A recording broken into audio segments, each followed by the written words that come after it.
ہے یہ ہے عورت، اور عورت کے موقف اور عورت کے تعلق سے خود قرآن کریم میں اللہ تبارک و تعالی نے ایک بہترین موقف اللہ نے دنیا کے اندر بنایا، اور شریعت کا قانون جو قرآن اور احادیث میں آیا اس میں عورت کے نظام کو لے کر کے عورت کا اسلام میں مقام کیا ہے، اور عورت کا استعمال چاہے وہ خود کرے یا عورت کے بھائی یا عورت کا شوہر یا عورت کا باپ،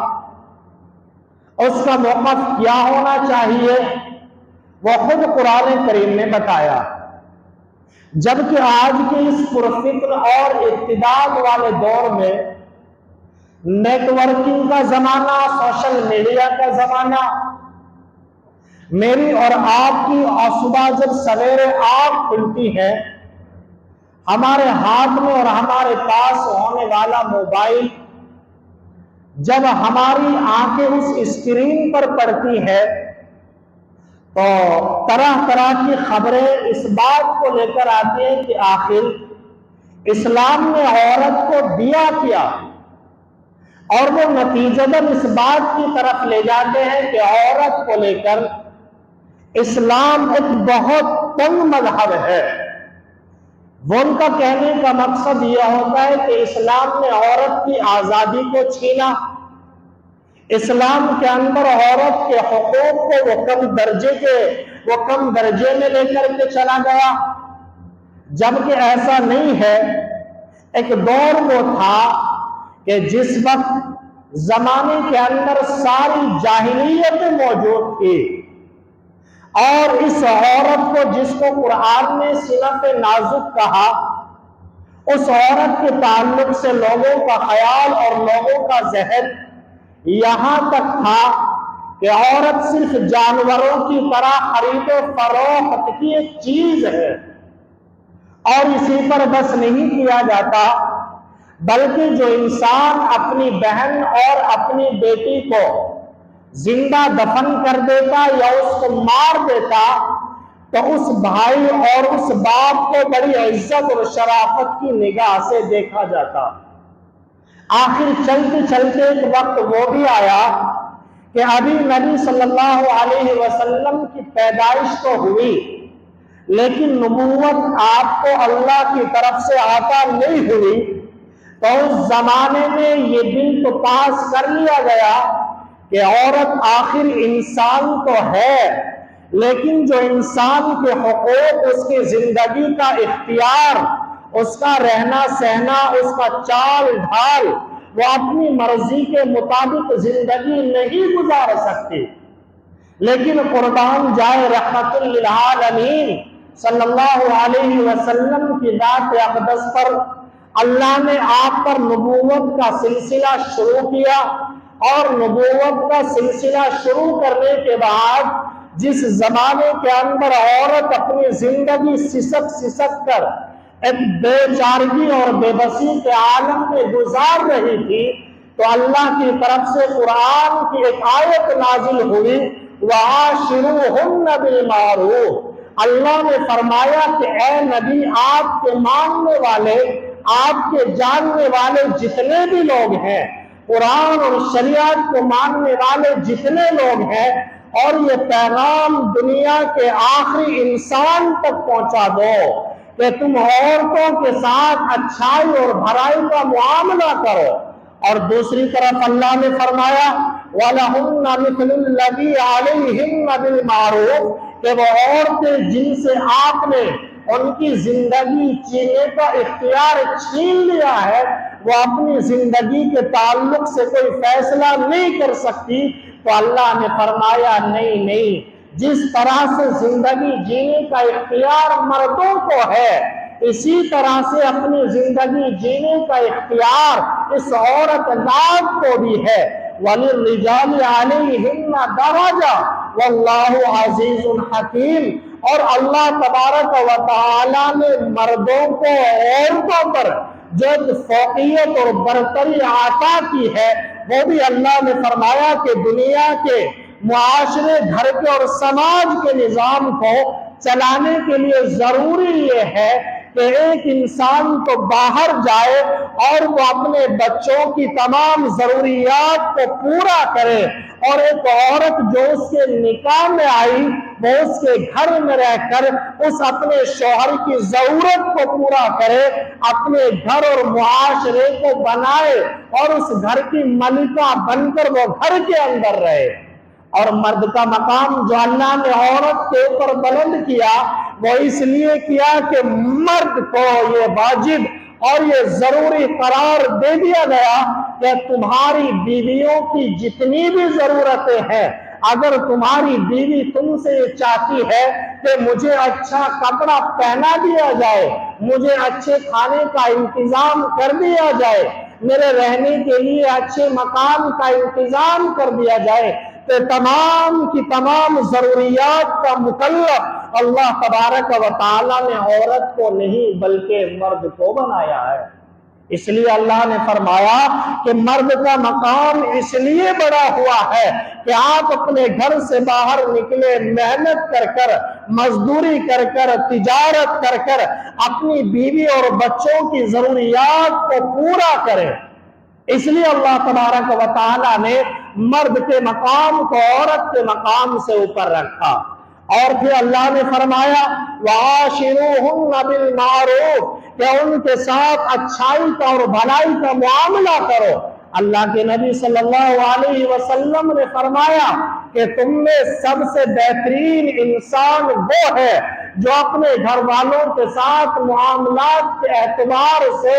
سب سے بہترین انسان ہو، اور میں تم میں سب سے اچھا انسان ہوں اس لیے کہ میں اپنے گھر والوں کے لیے معاملات کے اعتبار سے سب سے بہترین انسان ہوں۔ امی عائشہ صدیقہ فرماتی ہے کہ آپ گھر کے کام میں بھی ہاتھ بٹا دیا کرتے، اگر میں سالن بنانے کے لیے بیٹھ جاتی، مجھے پانی کی ضرورت پیش آ جاتی تو اللہ کے نبی باہر جاتے پانی لانے کے لیے اور میری پانی کی ضرورت کو بھی پورا کرتے۔ مجھے آٹا گوندھنے کے لیے اگر پانی کی ضرورت پیش آتی تو اللہ کے نبی فرماتے کہ عائشہ آپ یہیں پر بیٹھی رہو، میں آپ کے کام میں ہاتھ بٹاتا ہوں۔ آٹا گوندھنے کے لیے پانی کی ضرورت پڑی، اللہ کے نبی فوراً پانی کا انتظام فرما دیتے۔ اسی پر بس نہیں ہوتا، امی عائشہ فرماتی ہیں کہ کپڑا سلنے کے لیے سوئی اور دھاگے کی ضرورت پڑتی، اگر دھاگا سوئی کے اندر ختم ہو جاتا، اللہ کے نبی میرے پاس موجود ہوتے تو اللہ کے نبی فرماتے اے عائشہ اس سوئی کے اندر دھاگا میں ڈال دیتا ہوں تاکہ تمہارا کام ہلکا اور آسان ہو جائے۔ یہ عظمت اللہ کے نبی صلی اللہ علیہ وسلم نے اور یہ تعلیم عورت کا خیال رکھتے ہوئے خود اللہ کے نبی صلی اللہ علیہ وسلم نے فرمائی۔ اللہ تبارک و تعالی نے مرد کی اور لڑکے کی پیدائش پر اور لڑکے کی تربیت پر مغفرت کے وعدے نہیں فرمائے، بلکہ اللہ کے نبی نے فرمایا کہ اگر کوئی آدمی اپنی دو بچیوں کی تعلیم اور تربیت اور اس کی پرورش اچھے انداز میں کر دیتا ہے تو اللہ کے نبی نے فرمایا کہ میں اس کی جنت کی ضمانت لے لیتا ہوں۔ اور اسی پر بس نہیں ہوا، اللہ کے نبی صلی اللہ علیہ وسلم نے فرمایا امرأۃ مردودہ یعنی وہ عورتیں، وہ بیٹیاں، اللہ کے نبی نے فرمایا کہ ایسی دو بیٹیاں یا ایسی ایک بیٹیاں کہ باپ نے نکاح تو کر دیا لیکن کسی وجہ سے شوہر نے اس کو طلاق دے دی، شوہر نے اس کو نکار دیا، سماج اور معاشرے نے اس کو نکار دیا اور اس کے باپ نے اس کو اپنے سینے سے لگایا، اپنے گلے سے لگایا اور اس کی پرورش کی، اس کو اپنے گھر پہ رکھا۔ اللہ کے نبی نے فرمایا کہ باپ بھلے ہی اچھا دیندار نہیں تھا، نمازی نہیں تھا، اس کی بدعمالیوں کی وجہ سے کل قیامت کے میدان میں اس باپ کے لیے اللہ نے جہنم کا فیصلہ کر دیا ہوگا۔ وہ بیٹی آئے گی چیخ کر اللہ کے سامنے کہیں گی اور جہنم کے داروغہ پر یہ کہیں گی کہ اے داروغہ کیا تو نہیں جانتا کہ جب مجھ کو ساری دنیا نے نکار دیا تھا، میرے شوہر نے مجھے ٹھکرا دیا تھا، پورے سماج اور معاشرے کے اندر میری جگہ تنگ کر دی گئی تھی، اس وقت میں اس باپ نے مجھے اپنے سینے سے لگایا۔ یہ کیسے ممکن ہو سکتا ہے کہ میں اپنے باپ کو جہنم کی پریشانیوں میں دیکھوں، میں اپنے باپ کو جہنم کی آگ کے اندر تڑپتا ہوا دیکھوں؟ اور جہنم کے داروغہ سے کہتے جاؤ اپنے میرے اور آپ کے رب سے اجازت لے کر کے جاؤ، اللہ میری سفارش کو قبول فرمائے گا۔ تو اللہ کی طرف سے آواز آئے گی، ما یبدل القول لدی وما انا بظلام للعبید۔ میرے پاس وہ پارلیمنٹ کے لوگ ہیں کہ جس وقت مرتبہ میں نے فیصلہ کر دیا، میں اپنی بات پر عقل لیتا ہوں، اور میں نے یہ وعدہ کر لیا تھا کہ اگر کوئی بیٹی اپنے باپ کے لیے سفارش کرے گی، میں باپ کے حق میں اس کی سفارش کو قبول کروں گا، بھلے اس نے دنیا میں اچھے کام نہیں کیے ہیں، اس نے گناہ کیے ہیں، لیکن بیٹی کی سفارش کی وجہ سے میں نے اس کی مغفرت فرما دی ہے۔ یہ مقام میرے بھائیوں کس کا ہے؟ یہ بیٹیوں کا مقام، یہ بہنوں کا مقام، یہ عورتوں کا مقام۔ یہ کس نے دیا؟ یہ قرآن نے دیا، یہ شریعت نے دیا، یہ نبی نے دیا، یہ محمد نے دیا۔ میرے نبی صلی اللہ علیہ وسلم در یتیم ہے، اور در یتیم کس کو کہا جاتا ہے؟ ایک تو یتیم ہوتا ہے، یتیم وہ ہوتا ہے کہ جس کے باپ نہ ہو، اور در یتیم وہ ہوتا ہے کہ نہ جس کے باپ ہو، نہ بھائی ہو، نہ بہن ہو۔ تو میرے نبی در یتیم ہے، نہ آپ کے باپ ہے، نہ آپ کے کوئی بہن ہے، نہ آپ کے کوئی بھائی ہے۔ آپ نے جس عورت کا دودھ پیا، حلیمہ سعدیہ، آپ کی دودھ شریک بھائی، آپ کی دودھ شریک بہن شیمہ ہے، وہ بڑی ہو جاتی ہے، بڑی ہو جانے کے بعد اس کا نکاح کر دیا جاتا ہے۔ اللہ کے نبی مکہ میں آئے، مکہ سے مدینے میں آئے، قبیلہ بنی مستلق میں اس کا نکاح کر دیا جاتا ہے۔ کفر اور اسلام کی لڑائی ہوتی ہے، اور اس لڑائی کے بعد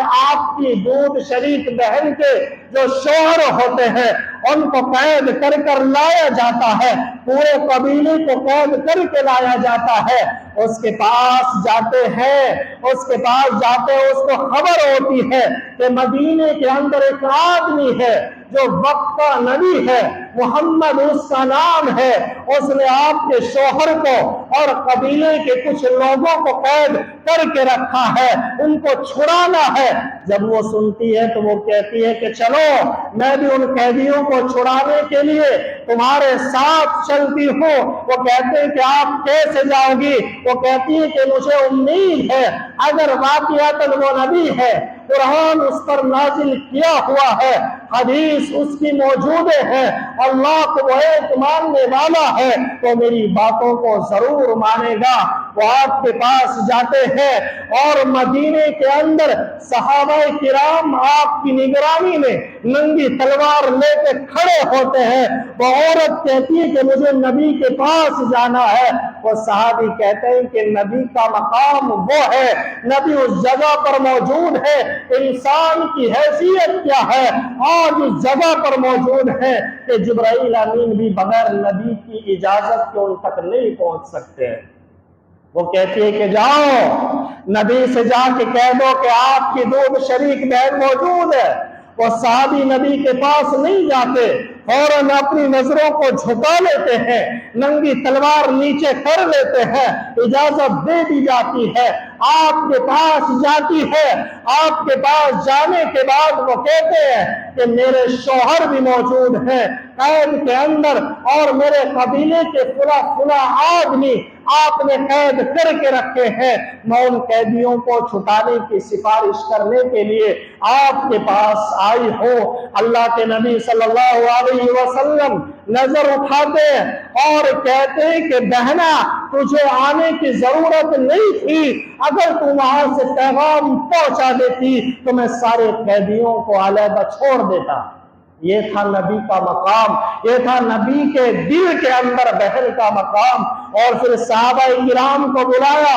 اور کہا کہ اے صحابہ، آج تک میں نے جو بھی مشورہ کیا قیدیوں کو چھوڑا، مال غنیمت کو تقسیم کیا، جو بھی میں نے کام کیا وہ تمام کے تمام کام آپ کے مشورے سے کیے، لیکن آج آپ کے بغیر مشورے کے یہ جو میں نے کام کیا ہے یہ صرف اس لیے کیا ہے کہ یہ میری دودھ شریک بہن ہے، اس کی سفارش کو میں نے قبول کر لیا ہے۔ وہ بیٹی کی سفارش جس کو اللہ رد نہ کرے، میری کیا ہمت ہے کہ محمد ان کی سفارش کو رد کر سکتا ہے۔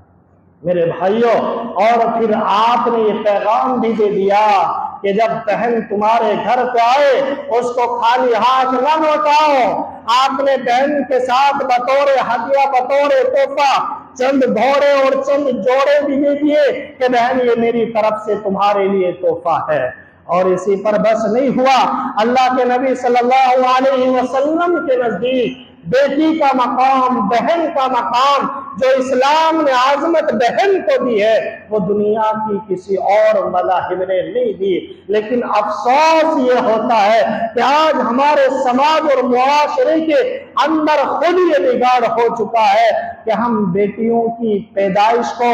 زمانے جاہلیت کی طرح ایک بار پھر اپنے آپ کو منحوس سمجھتے ہیں۔ ایسا نہیں ہے، میرے نبی سے زیادہ اللہ اور کس شخصیت سے محبت کرے گا؟ میرے نبی سے زیادہ محبوب اس روئے زمین پر اللہ تبارک و تعالیٰ نے کوئی انسان نہیں بھیجا۔ یاد رکھیے کہ اللہ تبارک و تعالیٰ نے